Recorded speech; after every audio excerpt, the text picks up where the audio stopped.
لو انت فعلا عايزه تختمي القرآن في شهر رمضان بإذن الله، يعني ما تهمليش زوجك يا فوزية. كفاية اللي هيشوفه في المسلسلات. ستات كتير أعصابها بتبقى مشدودة في رمضان بسبب ان هي بتبقى عايزة تعمل كل حاجة على أحسن وجه، بس الوقت ضيق. فأنا في الفيديو ده هقولك على حبة حاجات مش هتأثري ولا في العبادات ولا مع زوجك ولا مع الولاد، وفي الآخر هيبقى نفسيتك مرتاحة علشان ضميرك هيبقى مرتاح. أول نصيحة عايزة أقولها لك وانت بتحضري السحور، لازم تبقي مقررة انت هتعملي اكل ايه بكره، علشان لو هتطلعي حاجه من الفريزر تقدر تفك لغايه الصبح. يعني مثلا قررتي تعملي مكرونه بشاميل باللحمه المفرومه، لازم اللحمه المفرومه تكون فكت علشان تبداي تعصجي اللحمه وتعملي المكرونه موال. فانت من الاول تكون هي مفكوكه علشان تبداي تعملي، وخصوصا بقى احنا في الشتاء، يعني عقبال ما الحاجه تفك الاذان هيأذن. نيجي بقى لتاني حاجه وهي مهام البيت.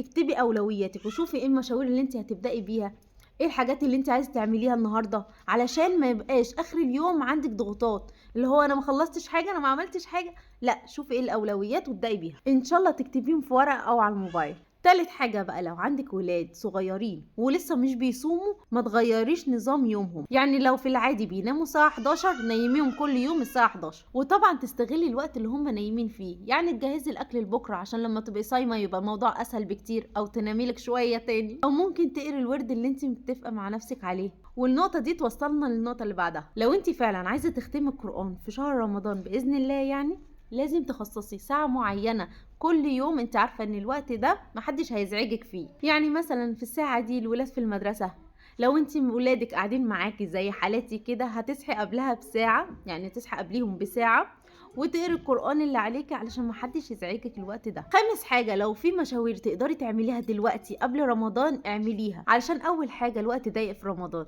تاني حاجة الناس كلها بتنزل في نفس الوقت وبيبقى الدنيا زحمة لان كلنا ملتزمين بمواعيد فطار ومواعيد سحور. سادس حاجة بقى، لو انت عايزة تعودي نفسك على عبادة جديدة انت مش متعودة عليها قبل رمضان وعايزاها تستمر لبعد رمضان، فمعاكي 30 يوم يعني هتتعودي. يعني مثلا عايزة تتعودي على التسبيح بعد كل صلاة، حاولي طول رمضان انك تسبحي بعد كل صلاة، يعني ال 30 يوم دول هيخلوكي تتعودي اصلا، وطبعا يكون عندك النية ان انت هتستمري عليها حتى بعد رمضان. نيجي لسابع حاجة بقى وهو الزوج.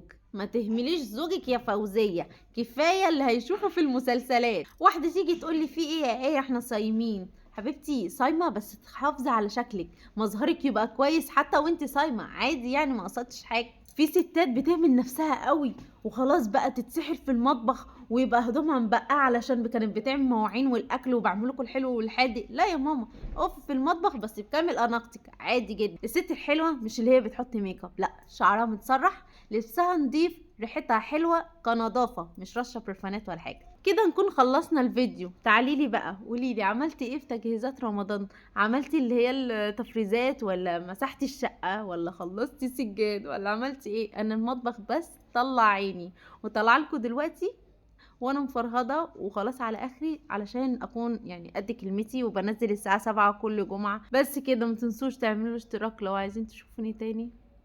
وكنا بنقول ايه؟ والله فرادة.